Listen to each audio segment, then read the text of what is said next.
What's going on, guys? This is Kaisho. Welcome back. So we are back with another video. So in this video, we're going to cover top 5 side deck cards to play in February 2025 OCG format.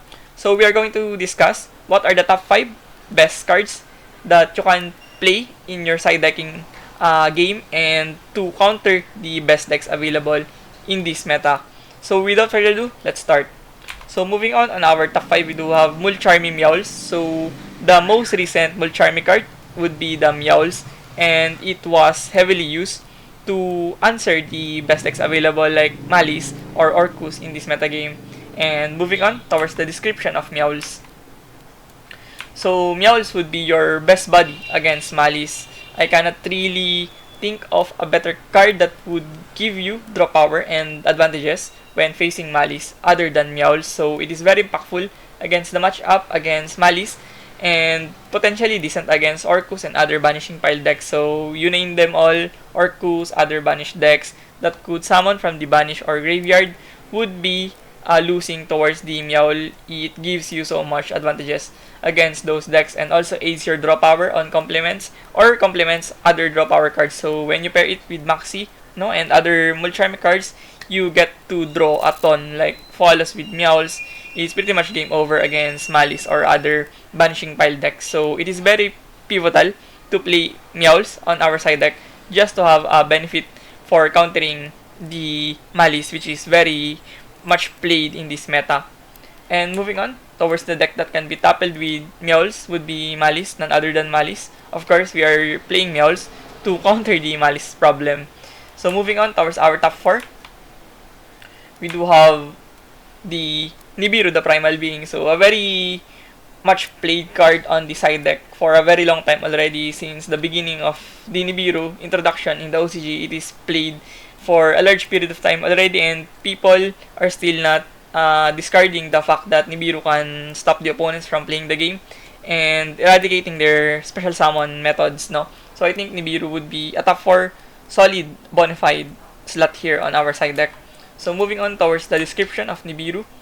So Nibiru, it just stops the combo decks from getting out of control. So there's a bunch of combo decks that are running rampant in this metagame. You need to address those decks, and we need to stop them from snowballing out of control. So that's why we have Nibiru here to stop them once they go beyond 5 summons and they extend without thought process of playing around Nibiru.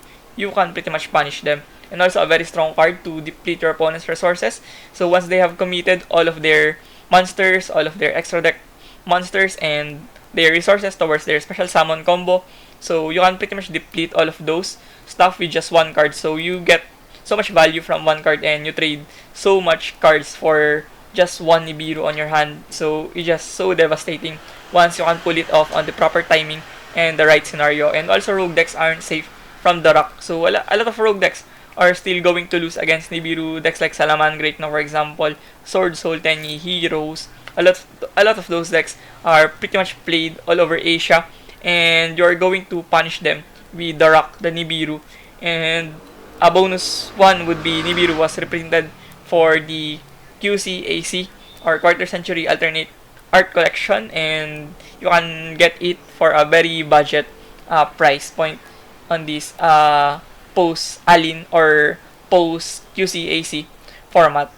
And moving on towards the decks that can be toppled by Nibiru would be none other than Orcus or Malice. Malice, if doesn't play through the lengths of Appaloosa, they can get punished with Nibiru, and if they have consumed their Splash Mage or Transcode Talker, they are going to struggle with Nibiru. And also Orcus, if they don't really set up Appaloosa early on, they would pretty much lose from one Nibiru, and you would deplete all of their monsters on their field, and you have a very good chance of winning against Orcus. And moving on towards the top 3 on our list, we do have Lightning Storm. So another generic card that is seeing so much play on side decks of most people, especially in Japan and Korea. It is heavily favored over the likes of Feather Duster because Lightning Storm offers coverage against the monster lineup of your opponent, especially where Malice, Orcus, and other link-based decks are dominating the scene. So Lightning Storm makes a lot of sense, better than the Duster in this current metagame because of the sheer flexibility and versatility of Lightning Storm over the counterpart of Duster. So moving on towards the description of Lightning Storm. So Lightning Storm is your card for the tremendous card against control decks. You name them all: Runic, Regenesis, Labyrinth, and other control decks like Eldritch, Metabit, and Argo Star are going to lose very bad against Lightning Storm. You are going to gain so much freedom to play if you can wipe their back row, because most of their interruptions will come from back row, especially decks like Runic and Labyrinth, no? So Lightning Storm definitely favors going second capacity against those back row oriented decks, and also people that wants to tarnish their board with link monsters. So Lightning Storm can handle those problems, and also very flexible against the metagame. Not only you can control the match with back row removals, board clearing, it is very flexible because you can counter the summon oriented decks and also back row heavy decks, and also oust problematic floodgates and back rows. So going to game 2, 3, you can see a lot of Solemn Strikes, Solemn Judgment, and the likes of the cards like Called by the Grave, Infinite Impermanence, or the Dominus cards, no? All of them would be set on the back row, and Lightning Storm can clear those problems for you. And also the timely floodgates like Summon Limit, there can be only one of some decks. You can pretty much wipe them off using Lightning Storm, and it will give you so much leeway to play around those floodgates and back rows. And moving on towards the deck that can be toppled by Lightning Storm would be Regenesis, a Rising deck. And I do think that Regenesis is a top 5 deck at this current state. And also Runic, deck that is seeing resurgence. Recently, a lot of people are pivoting back towards Runic because it can hurt a lot of Malice and Ryzil if they don't have answers towards the back row game of Runic. And Labyrinth as well, another deck that is loved by a lot of people, especially in Japan, Korea. I think there's a bunch of Labyrinths out there, and Labyrinth is still a recognizable control deck in this format, and you can probably counter almost all of the anti-meta metabit decks on your locals or environment if you're playing Lightning Storm at maximum copies. Probably 2 to 3, I think it would suffice. And moving on towards our top 2, we do have Solemn Judgment. So a very old card, probably even older than me, but it is still seeing so much play, and it is very much equipped to protect your board and protect your monsters from board clearing cards and negation cards like Droplet or Dark Cooler No More, no, for example. And Solemn Judgment is easily one of the best going first cards that you can play in this meta, and it is able to protect your board and eradicate those spell and trap threats of your opponents. And moving on towards the description of Solemn Judgment, we do have Solemn Judgment as a terrific card against Tenpai Dragon. We cannot really count out the Tenpai Dragon. It is still seeing so much play, especially in Southeast Asian regions. Tenpai Dragon is being heavily favored as a going second, board clearing, board wiping, hand trap deck that is able to get so much wins from those locals because of the sheer unpredictability of Tenpai Dragon going second almost every single time. And also in other spell trap reliant decks, we do have Runic, Labyrinth, and decks like Sky Striker that is seeing a lot of play recently. So you can counter them, all of those decks, with Solemn Judgment because it just negates anything visible in this game, and also gives you card protection. If you set up going first, you play your board and set up your engines, I think Solemn Judgment is one of the best cards that you can protect towards your game, and also it protects your back row if you're playing a back row heavy deck, no? So it's just a good card to protect your setup, and also a very generic yet great going first card on the format, as we have numbers of various staples being played. So we can see Ultimate Slayer and things like Droplet and Evenly Match and Dark Ruler No More. You can eradicate those threats if you're playing Solemn Judgment. Even though it is very generic, it is very useful on a lot of tricky situations and situations where you just need to negate those unstoppable cards, no? So I think Solemn Judgment is the best going first card on your side deck to play in this meta.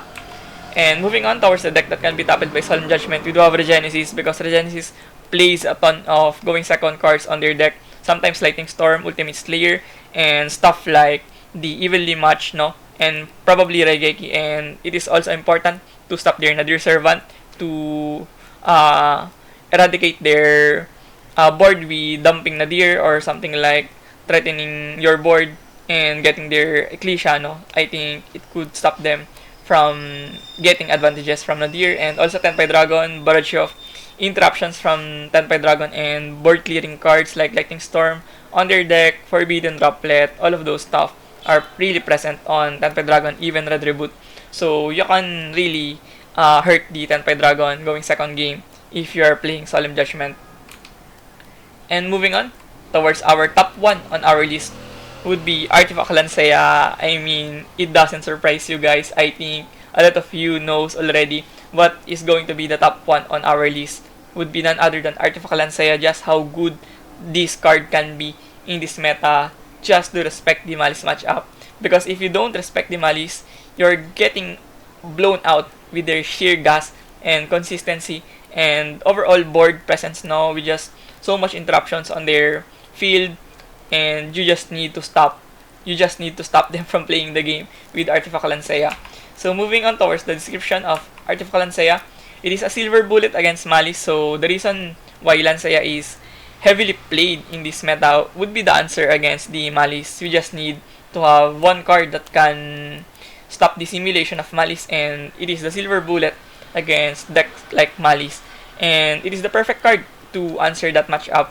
And if you're not playing Lancea right now, I think you're probably playing the game or your deck cannot play Lancea. It's either of the two. I think it's just a must-have card on your side deck in this point, and also a phenomenal card against some of the top decks. So Orcus still relevant, no?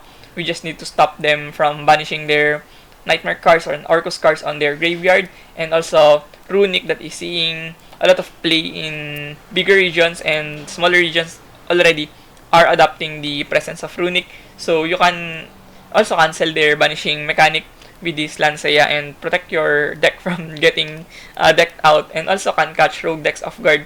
So a lot of rogue decks are still relevant, no? And things like Ritual Beast and Voices Voice and Dragon Maid, all of those rogue decks can pretty much lose against a well-timed Lancea. Dragon Maid cannot procure their lady, Dragon Maid plays, and Ritual Beast as well doesn't really have any outs towards Lancea. And decks like Voices Voice, their Saphira can get rattled with Lancea and prevent them to ritual summon their Skull Guardian, no? So I think Lancea is just a very well-rounded card and answers a lot of decks in this metagame. And just please do me a favor, please play Lancea if you have the card and you are going to your locals or big events. It's just a lifesaver in this metagame. So moving on towards the decks that can be toppled with Lancea would be Runic, a control pesky deck that is able to conjure a lot of banishing mechanic and decking out tendencies. And Malice, of course, probably the second best deck, really tip to toe against Ryzeal.